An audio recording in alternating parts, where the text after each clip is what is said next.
Satyabama Institute of Science and Technology, Chennai and Sri Perumbudur.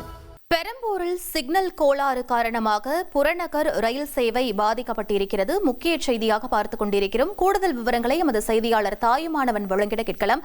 Thayumanavan, தற்போது இந்த signal கோளாறை சரி செய்யும் பணி தொடங்கப்பட்டிருக்கா? என்ன நிலவரம்? சென்னை சென்ட்ரல் இடையேயான அந்த புறநகர் மின்சார ரயில் சேவை என்பது தற்போது பாதிப்பை சந்தித்திருப்பதாக தகவல் என்பது வெளியிடப்பட்டிருக்கிறது.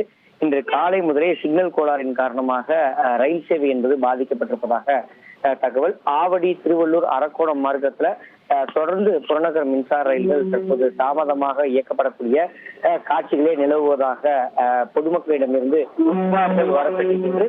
அரக்கோணம், திருவள்ளூர், ஆவடி பகுதியிலிருந்து சென்னை சென்ட்ரலுக்கு தினசரி இயக்கப்படக்கூடிய ரயில்கள் தற்போது தாமதமாக இயங்கப்பட்டு வருகிறது.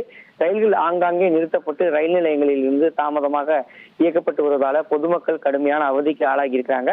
குறிப்பா 1 கிலோமீட்டருக்கு ஒரு முறை ரயிலை ஆங்காங்கே நிறுத்தி சிக்னல் செயல்பாடு தாமதமாக இருப்பதால பொதுமக்கள் ரயில்கள் அங்கங்கே நிறுத்தப்படுவதால பொதுமக்கள் அவதிக்கு ஆளாகி இருக்கிறாங்க.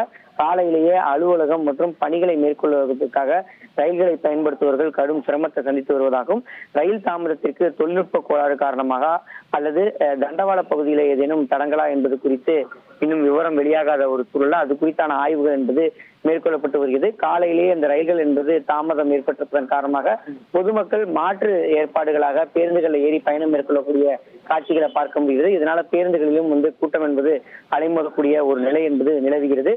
தொடர்ந்து அந்த ஏற்பட்டிருக்கக்கூடிய அந்த பாதிப்பை சரி செய்வதற்காக அந்த பெரம்பூர் பகுதியில தான் சிக்னல் கோளாறு என்பது கண்டறியப்பட்டிருக்கிறது.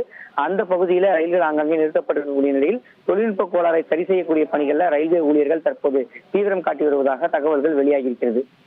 Satyabama Institute of Science and Technology, Chennai and Sri Perumbudur.